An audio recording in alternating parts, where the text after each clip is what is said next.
नमस्कार मंडळी, कसे आहात? मजेत आहात ना? मजेतच असायला हवं.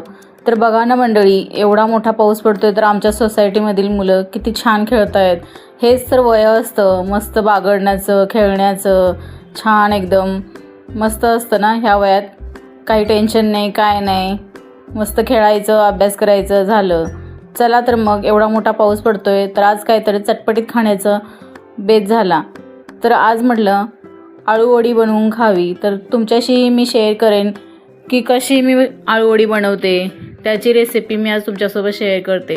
तर इथे मी घेतलेले आहेत आळूची पानं स्वच्छ धुवून, आणि त्याच्यावर लावण्यासाठी बेसनचं पीठ आणि त्याच्यात थोडंसं तांदळाचं पीठ, कोथिंबीर, लसूण पेस्ट आणि थोडंसं जिरं, लाल तिखट, हळद, मीठ चवीपुरतं हे सगळं घालून मी घेतलेलं आहे. आणि आपल्या आळूवडी बनवल्यानंतर कधी कधी बघा काही ना घशामध्ये खवखवतं किंवा जिभेला असं चुरचुरल्यासारखं होतं. तर त्याच्यासाठी मी एक टिप्स सांगते, त्या पद्धतीनं तुम्ही आळूवडी करून बघा. कधीच घशामध्ये असं खवखवणारं वगैरे नाही. तर हे पहा, मी इथे चिंचेचं पाणी घेतलं आहे. चिंचेचं पाणी घातल्यामुळं आळूवडी घशाला किंवा जिभेला चुरचुरत नाही किंवा खवखवत नाही. तुम्ही असं ट्राय करून पहा, अशी आळूवडी बनवून पहा तुम्ही.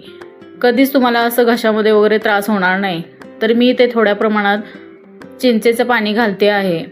आणि हे सगळं मिश्रण मिक्स करून घेऊन मग आपल्या पानांना चांगलं लावून घ्यायचं. तर मी इथे दाखवते आहे त्याप्रमाणे मी इथे लावून घेते. तर मी कसं डबल साईड पान वगैरे ठेवते आणि मग लावते. म्हणजे कशी आळूवडी जाड आणि थोडीशी चांगली पातळ जरी कापली तरी चांगली खुसखुशीत, तळल्यानंतर खुसखुशीत लागते. तर या पद्धतीनं तुम्ही पण पानं वगैरे एकमेकावर ठेवून असं करून पहा, छान होते आळूवडी. सिंगल पानाची बनवायला गेली तर छोट्या छोट्या होतात. डबल पान घेतलं की मोठ्या मोठ्या आळूवडीचे काप पडतात. तर हे बघा, या पद्धतीनं मी 2 पान घेते आणि मग त्याच्यावर पण परत बेसन पीठ लावून चांगला असा रोल करून घेते.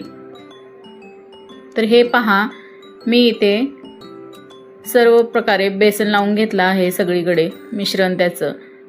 तर आता मी हे रोल करून वाफवत ठेवणार आहे. चांगलं दाबून असं व्यवस्थित रोल करून घ्यायचा, म्हणजे मिश्रण बाहेर येणार नाही. हे पहा, मी सगळ्या रोल तयार करून घेतले आहेत आणि वाफवत ठेवलं आहे. त्याच्यावर एक प्लेट ठेवते आहे आणि हे आता 10 ते 15 मिनटं चांगलं वाफवून घ्यायचं. माझ्या इथे आळूवड्या तयार आहेत. हे पहा, चांगल्या वाफल्या आहेत. तर आता हे वाफलेले रोल मी थोडे थंड झाल्यानंतर व्यवस्थित त्याचे काप करून घेणार आहे, कारण थंड झाल्यावरच त्याचे काप पडतात. काप करून घ्यायचे आणि मस्त तेलामध्ये कुरकुरीत फ्राय करून घ्यायचं.